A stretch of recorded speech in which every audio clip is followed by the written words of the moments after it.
Hello friends, welcome in our channel. बहुत बहुत स्वागत है आपका हमारे ऑनलाइन चैनल पर। दोस्तों, हम आपको बता दें कि जैसे कि अपने चैनल पर चल रहा है क्या बायोलॉजी, और बायोलॉजी में हमने कल वाली वीडियो में जो पढ़ा था वो पढ़ा था किसके बारे में, रक्त के बारे में, खून के बारे में पढ़ने की कोशिश की थी। मुख्य तथ्य, मुख्य कॉन्सेप्ट हमने सीखने की कोशिश की। जैसे कि आपको सीरीज के बारे में पता है कि जैसे ही एक टॉपिक खत्म होता है उसका हम लेके आते हैं क्या टेस्ट, देखते हैं आपने कितने क्वेश्चन सीखे हैं और अपना स्कोर मेरे को एक बार कमेंट बॉक्स में या अपने आंसर मेरे को एक बार कमेंट बॉक्स में आप बता दें। तो सुनो जल्दी जल्दी क्या है क्वेश्चन। तो पहला क्वेश्चन क्या है कि रक्त का हमारे शरीर में काम क्या है? बता दो जल्दी एक बार, काम क्या है? अरे बता दो एक बार जल्दी। रक्त का या खून का या ब्लड का हमारे शरीर में काम क्या होता है? तो सुन लो जल्दी से, अपना आंसर अपनी कॉपी में लिख लो एक बार। अगर नहीं लिखा तो यहां सुन लो कि काम क्या होता है। सुनो कि सर हमें कार्य करने के लिए, जो भी हमारा शरीर क्या करता है, काम करता है, कार्य करता है या वर्क करता है, इसके लिए हमें किस चीज की जरूरत है? सर बता दो एक बार। एनर्जी की जरूरत होती है, यानी कि ऊर्जा की जरूरत होती है। और इसी ऊर्जा को हम प्राप्त करते हैं कहां से? बता दो एक बार। खाना खाने से प्राप्त करते हैं हम इसी ऊर्जा को। और किसी भी खाने को ब्रेक डाउन करने के लिए या उससे ये ऊर्जा प्राप्त करने के लिए क्या चाहिए? बता दो। अरे अपनी मोटरसाइकिल हो, कार हो, उसमें भी तो ऊर्जा प्राप्त करते हैं, और वो ऊर्जा बिना किसके? ऑक्सीजन के। और बिना ऑक्सीजन के क्या प्राप्त की जा सकती है? तो आप बोलोगे कि नहीं, बट क्यों नहीं प्राप्त की जा सकती? बता दो एक बार कि सर बिना ऑक्सीजन क्या नहीं होगा? दहन नहीं होगा। दहन मतलब क्या? इस ईंधन में आग ही नहीं लगेगी, और इस ईंधन में आग ही नहीं लगेगी तो हम क्या इस ईंधन से ऊर्जा ले पाएंगे? तो आपका आंसर रहेगा कि सर नहीं। तो सुन लो माय डियर, क्या है? ब्लड जो होता है, रक्त जो होता है हमारे शरीर में हर एक सेल को, हर एक कोशिकाओं को क्या, हर एक कोशिका को क्या देने का काम करता है? बता दो सर। ऑक्सीजन देने का काम करता है। क्यों? क्योंकि सर हर एक कोशिका के पास क्या होता है? ग्लूकोज होता है। ग्लूकोज कहां से प्राप्त किया? खाने से प्राप्त किया। और ये ग्लूकोज जो होता है, ये जब रिएक्शन करता है किसके साथ? इसी ऑक्सीजन के साथ, तो ये क्या बनाता है? CO2 बनाता है, H2O बनाता है, और क्या बनाता है बताना एक बार? ATP बनाता है। ATP की फुल फॉर्म एक बार कमेंट बॉक्स में डाल दो एक बार जल्दी, कि अब समझ में आया कि क्या काम होता है ऑक्सीजन का। ऑक्सीजन का काम होता है इस ग्लूकोज से ये ऊर्जा बनाना, ठीक है। और बिना ऑक्सीजन के ये ऊर्जा हमें प्राप्त नहीं हो पाएगी, और ये ऑक्सीजन बिना खून के हर एक कोशिका के पास नहीं जा पाएगी। तो कौन सा काम हो गया खून का? खून का काम क्या हो गया बता दो। अब इस ऑक्सीजन को, यानी कि क्या? ट्रांसपोर्ट करना। क्या करना भाई? Transport of oxygen. ऑक्सीजन का ट्रांसपोर्ट करना, कि ऑक्सीजन को हर एक सेल के पास लेके जाना। क्या काम होता है? वो काम होता है किसका? ब्लड का काम होता है। जल्दी से ये क्वेश्चन आपके सामने, इसकी व्याख्या हो गई है। अगला क्वेश्चन लिखना। ब्लड का टेस्ट ले रहे हैं आप, जो अगर आपने अब तक पिछले वाली वीडियो नहीं देखी तो आप पहले वो पिछले वाली वीडियो देखें और फिर इस वीडियो पे आए, ताकि आप ज्यादा बेहतर जुड़ सके मेरे साथ, ठीक है। दूसरा क्वेश्चन बता दो जल्दी। क्वेश्चन बता दो कि रक्त के अध्ययन को क्या कहते हैं? रक्त के अध्ययन को क्या कहते हैं? रक्त के अध्ययन से पूछे या पूछेगा स्टडी ऑफ ब्लड। बता दो जल्दी क्या बोलते हैं इसको? स्टडी ऑफ ब्लड या खून के या रक्त के अध्ययन को क्या बोला जाता है? जल्दी बता दो। अरे जल्दी बता दो। नहीं बता रहे हो? बिल्कुल ठीक आंसर दे रहे हो आप, बिल्कुल ठीक है आपका आंसर, बिल्कुल ठीक। क्या है? रक्त के अध्ययन को या स्टडी ऑफ ब्लड को क्या बोला जाता है? हीमेटोलॉजी बोला जाता है। सर क्या बोला जाता है? बता दो मेरे छल्लो एक बार। हीमेटोलॉजी बोला जाता है। क्या बोला जाता है भाई? हीमेटोलॉजी बोला जाता है। और अगला क्वेश्चन क्या है? स्टडी ऑफ ब्लड को हीमेटोलॉजी बोला जाता है, लेकिन डॉक्टर को क्या बोला जाएगा? जो ब्लड या ऐसा डॉक्टर जो रक्त का क्या करेगा? रक्त का अध्ययन करेगा। अध्ययन करता, अगर पेपर में आए अध्ययन करता, या फिर आएगा डॉक्टर को क्या बोलेंगे? जो ब्लड की बीमारियों के साथ साथ ब्लड की बीमारियों के का अध्ययन करता है, उसको क्या बोलेंगे? बता दो जल्दी एक बार। बिल्कुल ठीक आंसर है, बिल्कुल ठीक, बहुत बढ़िया। कि सर ये हीमेटोलॉजिस्ट होगा। क्या होगा भाई? हीमेटोलॉजिस्ट होगा। भाई जल्दी बताओ, बहुत बढ़िया। कुछ बच्चों ने बहुत अच्छे आंसर दिए हैं। हीमेटोलॉजिस्ट होगा। और हीमेटोलॉजिस्ट हिमेटोलॉजिस्ट को डॉक्टर को बोलेंगे, और हिमेटोलॉजी किसे बोलेंगे? स्टडी ऑफ ब्लड को बोलेंगे। जल्दी, ठीक, बहुत बढ़िया, बहुत बढ़िया। आगे मेरे को जल्दी से एक क्वेश्चन बता दो कि क्वेश्चन क्या पूछ रहा हूं मैं। आज टेस्ट ले रहे हैं, मेगा टेस्ट। जो बच्चे अभी इसी वक्त जुड़े हैं तो इस वीडियो को थोड़ी पीछे स्किप करें कि क्या मैं बोल रहा हूं, कि सुन लो कि एक आदमी में कितना खून होता है, एक आदमी में कितने लीटर खून होता है, कितने लीटर खून होता है बता दो एक बार जल्दी। कितने लीटर क्या होता है? रक्त होता है, ब्लड होता है, खून होता है, कितना होता है बताओ जल्दी, जल्दी बताओ, बहुत बढ़िया, जल्दी बताओ, जल्दी बता रहे हो? हाँ, आपने ठीक बताया। देखो, एक आदमी में कितना खून होता है, तो सर आपसे पूछेगा कि महिलाओं में अलग होता है सर और पुरुषों में अलग होता है। अब पुरुषों में बताना कितना होता है? पुरुषों में सर आपने बताया था 5 से 6 लीटर खून होता है, और महिलाओं में कितना होता है जल्दी बताओ, जल्दी। 4 से 5 लीटर होता है महिलाओं में। ये डाटा रहेगा आपका, अलग अलग डाटा। अगर सामान्य मनुष्य में पूछे तो 5 से 6 लीटर, अगर पूछे किसमें, मेल में कितना होता है तो 5 से 6 लीटर, और अगर पूछे फीमेल में कितना होता है तो 4 से 5 लीटर होता है। बिल्कुल, कुछ बच्चों का आंसर बहुत बढ़िया था। आगे क्वेश्चन क्या है कि शरीर के कितने % भाग का रक्त होता है? यानी कि क्वेश्चन क्या है कि what % of body weight is blood. यानी कि जो पूरी बॉडी का वेट है, मान लेते हैं मेरी पूरी बॉडी का वेट है, एक सामान्य मनुष्य की पूरी बॉडी का जो वेट है उसका कितने % जो होता है वो रक्त होता है, खून कितने % पाया जाता है पूरी बॉडी के अगर वेट की तुलना में की जाए? तो आपका आंसर क्या रहना चाहिए कि sir 7% of total body weight. कितना %? 7% ऑफ टोटल वेट। 7% बोल रहा हूं, 7% होता है, 7% होता है। मोस्ट इंपॉर्टेंट क्वेश्चन रहेगा कि 7% ऑफ टोटल बॉडी वेट के बराबर होता है क्या? ब्लड का हिस्सा होता है पूरे शरीर में। इतनी बात समझ जाओगे या नहीं समझोगे कि फॉर एग्जांपल कोई 100 kg का है तो उसका 7% निकाल लो, कितना हुआ? अरे कितना हुआ 7%? तो लगभग 7 kg। अरे समझ जाओगे तो 100 वाले का 7 kg होता है, तो टोटल वेट का 7% होता है खून। आगे बता दो क्वेश्चन। अच्छी सीरीज लग रही हो तो चैनल को सब्सक्राइब कर दो यार। अगर वीडियो बेकार लग रही तो एक बार कमेंट बॉक्स में कमियां बताना भी मत भूलना भाई, और शेयर कर दो अगर अच्छी लग रही है तो दोस्तों के साथ। जो भी हरियाणा CET की कोचिंग ले रहे हैं या NDA की, air force X and Y group की जो भी कोचिंग ले रहा है उसके पास एक बार शेयर इसको करने का क्या है, काम कर दो जल्दी। अगला वाला क्वेश्चन क्या है कि कौन सा प्रोटीन, मैं क्या बोल रहा हूं, कौन सा प्रोटीन रक्त का थक्का जमाता है? मैंने आपको कल कुछ क्वेश्चन करवाए थे, उनमें मैंने के प्लेटलेट्स और प्लाज्मा बताया। प्लाज्मा का हिस्सा मैंने बताया था कि कौन कौन सा प्रोटीन होता है जो रक्त का थक्का जमाता है, रक्त का थक्का जमाता है। क्वेश्चन इंग्लिश में लिख लो, what the name of clotting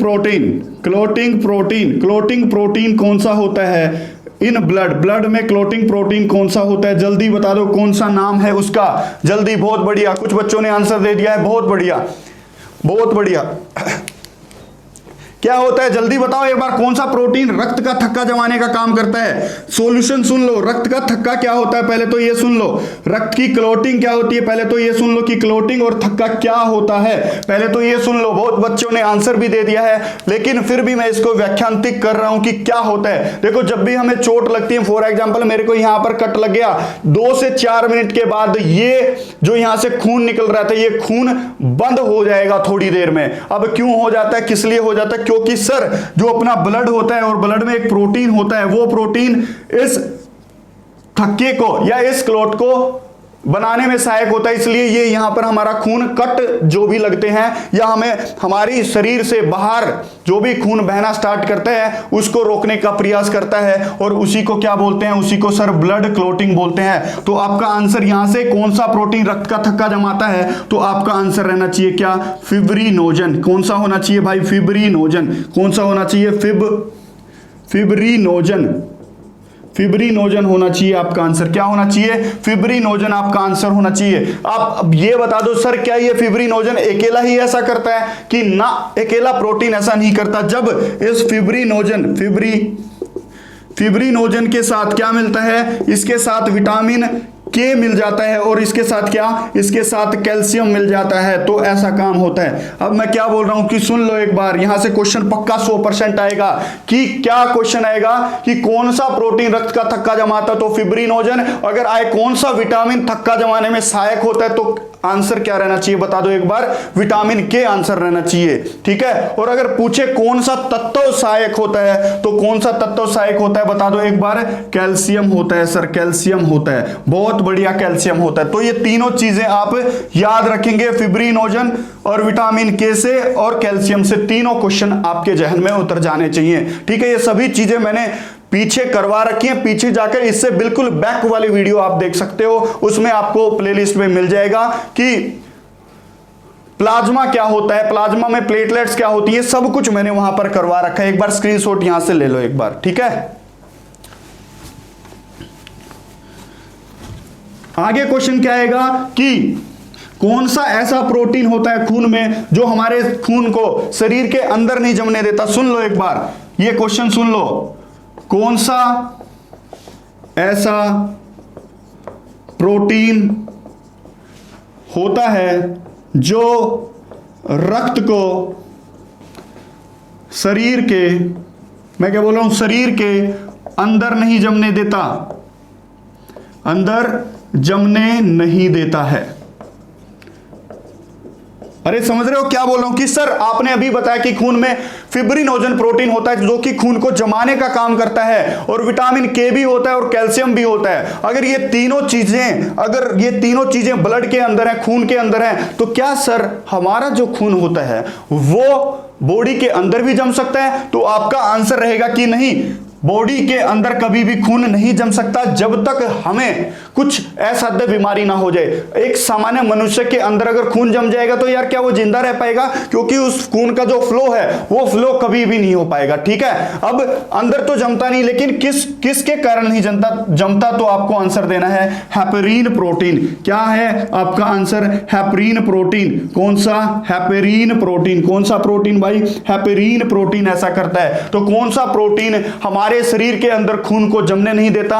तो हेपेरिन प्रोटीन। और यहां से यह भी क्वेश्चन आ जाएगा कि एंटी क्लॉटिंग कौन सा प्रोटीन होता है? एंटी क्लॉटिंग प्रोटीन कौन सा होता है? यह भी क्वेश्चन बहुत बार पूछा गया। एंटी क्लॉटिंग प्रोटीन कौन सा होता है? हेपेरिन ही होता है। क्यों? क्योंकि सर ये खून को जमने नहीं देता, यानी कि इंग्लिश में उसको बोलेंगे क्लॉटिंग होना। एंटी का मतलब है क्लॉटिंग का उल्टा काम करता है। और यह भी क्वेश्चन आ जाएगा कौन सा कौन सा प्रोटीन फिब्रिनोजन प्रोटीन के विपरीत काम करता है? फिब्रिनोजन प्रोटीन के विपरीत काम करता है, तब भी यही आंसर आपका रहेगा। इससे और क्वेश्चन सुन लो। जो ब्लड बैंक होता है उसमें क्या है? उसमें हम खून को क्या करते हैं? डोनेट करते हैं। और जब भी आपने पता है जो भी हम डोनेट कर दिए यहां से निकाल के खून, तो खून तो बाहर चला गया। अब आपने ही सर ये बताया था कि जब भी खून बाहर जाता है तो ये जम जाता है। तो जो ब्लड बैंक की बोतलें होती हैं, या ब्लड बैंक में जो भी उन यूनिट्स में या उन थैलियों में जो ब्लड भरा होता है, वो क्यों नहीं जमता सर? तो सुन लो, जो अपनी जोक होती है, जोक, और जोक की जो लार होती है, जोक एक क्या है? एक कीड़ा सा होता है इतना बड़ा, जोक बोलते हैं उसको। लीच इंग्लिश में बोला जाएगा, क्या? लीच। और इस जोक की जो लार होती है सर, उस लार में क्या पाया जाता है? उस लार में ये हेपेरिन प्रोटीन ही पाया जाता है। ये तो बात समझ रहे हो कि सर जोक की लार में कौन सा प्रोटीन पाया जाता है? हेपेरिन प्रोटीन ही पाया जाता है। अब क्या करते हैं हम मनुष्य लोग? उस जोक के सलाइवा को निकालते हैं और उन ब्लड बैंक में जो बोतल रखी होती है, या जो भी बोतल यूज करनी है, जो भी थैली यूज करनी है, उसमें जाकर ये हेपेरिन प्रोटीन भर देते हैं। और जब भी हम उसमें ब्लड निकाल के स्टोर करते हैं तो हेपेरिन प्रोटीन के साथ वो ब्लड मिल जाता है। और हेपेरिन प्रोटीन तो क्या है? एंटी क्लॉटिंग प्रोटीन है सर, आपने अभी बताया। तो ये भी व्याख्या हो जाएगी कि ब्लड बैंक की बोतलों में कौन सा ऐसी चीज भरी रहती है जो हमारे खून को जमने नहीं देती बोतलों में। तो आपका आंसर रहना चाहिए क्या? हेपेरिन प्रोटीन आपका आंसर रहना चाहिए। हो जाएंगे। हेपेरिन प्रोटीन से एक क्वेश्चन और आएगा कि कृत्रिम किडनी मशीन में कौन सा प्रोटीन खून को जमने नहीं देता? सुन लो एक बार, इसकी व्याख्या क्या है कि जिन लोगों की किडनी खराब हो जाती तो उनका खून साफ करने के लिए एक मशीन में उनका खून इस हाथ से तो निकाला जाएगा और मशीन साफ कर देगी और इस हाथ से उसको दोबारा वो खून चढ़ जाएगा। अब आपको एक बात महसूस हो रही होगी, क्या महसूस हो रहा है कि खून तो शरीर के बाहर चला गया, वो जमा क्यों नहीं मशीन में? इसलिए नहीं जमा क्योंकि उन मशीन्स में, कृत्रिम किडनी मशीनों में क्या भरा होता है, क्या रख देते हैं? वही जोक के लार का हेपरिन प्रोटीन रख देते हैं और यही हेपरिन प्रोटीन वहां उन मशीनों में इस खून को जमने नहीं देता है। हो जाएगा क्वेश्चन? तो एक बार स्क्रीनशॉट मार लो यार। बहुत अच्छी सीरीज चल रही है अपनी यहाँ पर, बहुत बढ़िया चल रहा है सब कुछ अच्छे बच्चे जो डेली रूटीन से देख रहे हैं वो क्वेश्चन अच्छा भी दे रहे होंगे, आप अच्छा कर रहे होंगे। अपनी पेन और कॉपी साथ में लेके बैठे और एक बार स्क्रीनशॉट इसलिए बोल रहा हूं कि जल्दी से अपनी क्लास क्या है, कम समय में हम ज्यादा डाटा प्रस्तुत कर पाए आपके साथ, इसलिए मैं स्क्रीनशॉट की बार बार बोलता हूं। तो आगे क्वेश्चन सुन लो, आगे क्या होगा? ऊंचाई पर जाने पर लाल रक्त कोशिकाओं की संख्या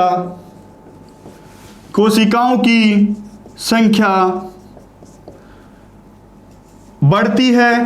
पहला ऑप्शन है, डैश दे देगा आपसे, ए ऑप्शन है बढ़ती है ब्लड में, दूसरा ऑप्शन है घटती है, तीसरा ऑप्शन क्या रहेगा बता दो एक बार, सामान्य रहती है। इंग्लिश में भी सुन लो, जब हम हाइट पर जाते हैं तो लाल रक्त कोशिकाओं यानी कि रेड ब्लड सेल की जो संख्या है, जो कि नंबर्स होते हैं अपने शरीर में, नंबर कितने होते हैं ये बता दो एक बार, कितनी संख्या होती है कमेंट बॉक्स में। वो संख्या बढ़ जाती है, घट जाती है या फिर इसमें कोई तब्दीलियां नहीं होती? डी ऑप्शन भी ले लो, नन ऑफ दीज, इनमें से कुछ नहीं होता। जल्दी आंसर दो। एक यहां से ये भी क्वेश्चन पूछेगा, यहां पर आपको लगा देगा कि सोते समय लाल रक्त कोशिकाओं की संख्या हमारे शरीर में या हमारे रक्त में घटती है, बढ़ती है, या उसके साथ क्या घटना घटती है? दोनों क्वेश्चन एक बार मैं आपसे पूछना चाहता हूं, जल्दी अपना टाइम लेके एक बार जल्दी बताएं। आपको 10 सेकंड यहां पर मिल रहे हैं, जल्दी बताएं कि ऊंचाई पर जाने पर लाल रक्त कोशिकाओं की संख्या घटती है, बढ़ती है या सामान्य रहती है? दूसरा क्वेश्चन, सोते समय लाल रक्त कोशिकाओं की संख्या घटती है, बढ़ती है या सामान्य रहती है? जल्दी बता दें। ठीक है, आपने अपना आंसर नोट कर लिया होगा और जब तक मैं इन ऑप्शंस को क्या करता हूं, इन ऑप्शंस को रफ करता हूं और आपके लिए यहां पर एक धासु, क्या बोलते हैं धासु, बिल्कुल एक व्याख्या लेके मैं आ रहा हूं। अगर ये व्याख्या, ये एक्सप्लेनेशन आपको पसंद आ रही है तो मेरे पिछले वाले वीडियो आप जल्दी से देखें। अगर आप पिछले वाले वीडियो देखेंगे तो आप इन क्वेश्चंस का आंसर 1 सेकंड में दे सकते हैं। 1 सेकंड में मैं बोल रहा हूं मेरे दोस्तों, 1 सेकंड भी नहीं लगेगा। तो सुन लो एक बार कि सर आपने बताया था कि ब्लड बैंक ऑफ बॉडी, क्या बताया था sir? Blood bank of body किसे बोलते हैं? तो आपका आंसर क्या रहना चाहिए कि स्प्लीन को बोलते हैं सर। किसको? स्प्लीन को। हिंदी में इसको क्या बोलेंगे? प्लीहा को बोलते हैं। सर क्या होता है इसमें सर आरबीसी स्टोर होती है। क्या होता है बताना एक बार? आरबीसी स्टोर होती हैं। लाल रक्त कोशिकाएं कहां पर जाकर स्टोर होती हैं? प्लीहा में जाकर स्टोर होती हैं। और मैंने आपको बताया था कि जो आरबीसी लाल रक्त कोशिकाएं हैं वो 120 दिन जिंदा रह सकती हैं। कितने दिन जिंदा रह सकती हैं? 120 दिन जिंदा रह सकती हैं सर।